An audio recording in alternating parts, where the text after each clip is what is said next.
j'ai mis 3 années et demie à parcourir le Sénégal dans ses coins les plus reculés, ce qui m'a permis de mettre un visage et une forme dans l'expression la plus achevée de la pauvreté, et ceci dans toutes les contrées du Sénégal.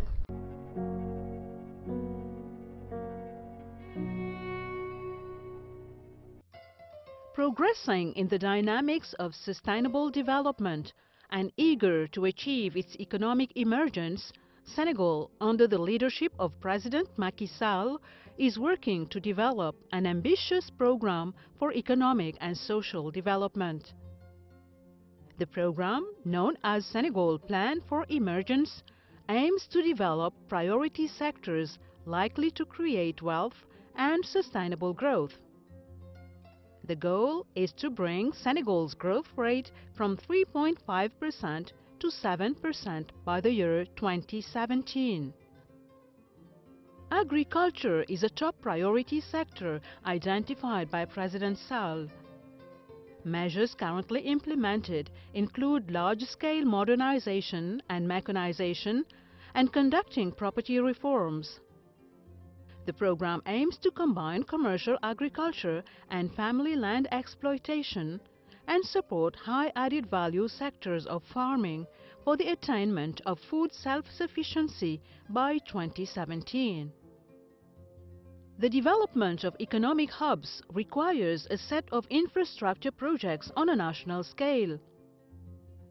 200 kilometers of highways and 4,000 kilometers of rural and production paths will be needed to interconnect the different regional hubs and ease access to landlocked areas.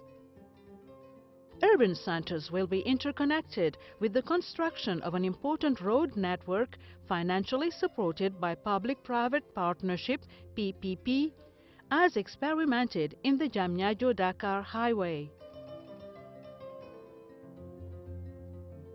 There are state initiatives to develop the legal framework of this partnership through the adoption of a public-private partnership law. There are also plans to boost the railway network. 640 kilometers of rails will be restored. Senegal wants to develop a new urban economic hub around DIAMNIADIO with the construction of modern and functional infrastructure, notably the new airport of Ndiass and the mining port of Bargny, near the new integrated special economic zone.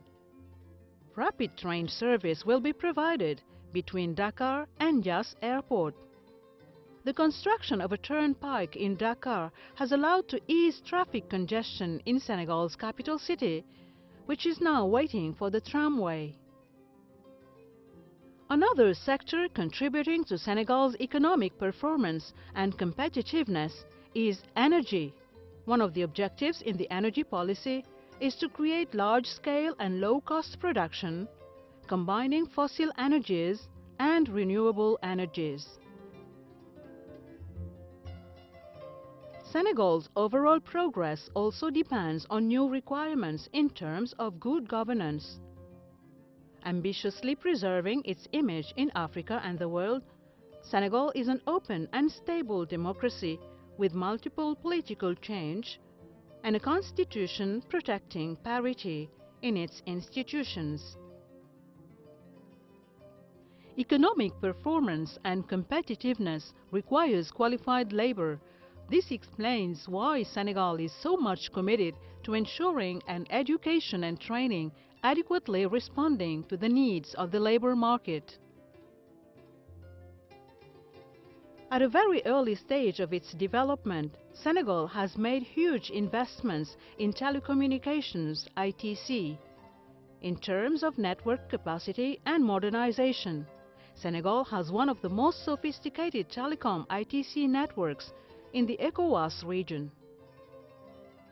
Inspired by his own experience, President Macky Sall wants to give every single Senegalese citizen a chance to succeed.